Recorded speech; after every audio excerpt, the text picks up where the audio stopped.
Magandang araw po mga ka-GPS.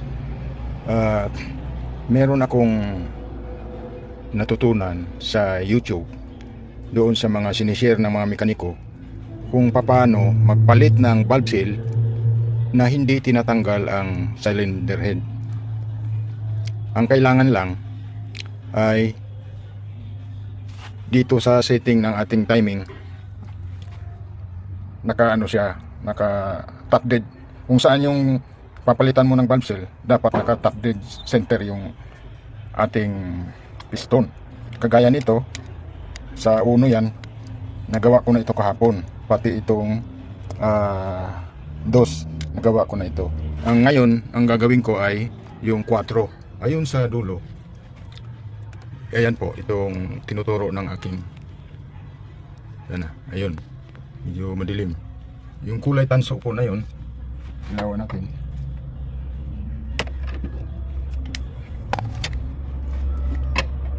Ayun po, yung kulay tanso na yan. Yan po yung valve seal. Dahil naka-top dead center yung ating piston, hindi siya nahuhulog. Kasi kung nakababa ang piston niyan, itong valvula, mahuhulog po siya sa ilalim. Kaya pag nahulog yan, so obligado ka na magtanggal ng cylinder head dahil nandoon na sa loob.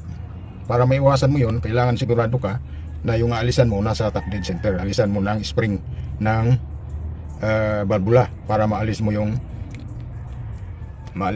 valve seal. So ganito, yung dalawa, exhaust at saka intake na valvula, pwede nang alisan. Ayan, naalis na po yan. So ang gagawin ko na lang po dyan ay papalitan ng valve seal tapos ibalik ulit yung spring. So ganyan lang po ang aking technique po para magawa yan at masigurado ko na tama ako na nasa top dead ang ating valvula. Ito ang ginagawa ko.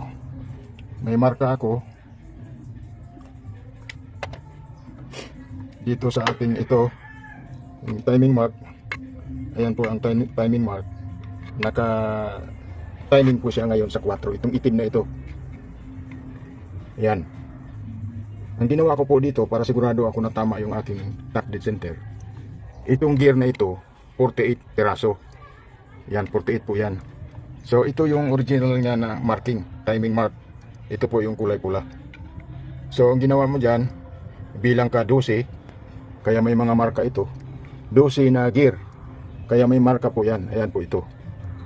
Sa 2, 3 yung original, ito yung pang-4 ito. So 12-12 po yan. Kung saan tumama yung timing mark, kagaya nito nasa 4, ay yung 4 ang alisan natin ng spring para hindi siya bumaba dahil nakatap dead po ang ating piston. So yan lang po. Magandang araw sa inyong lahat. Salamat po.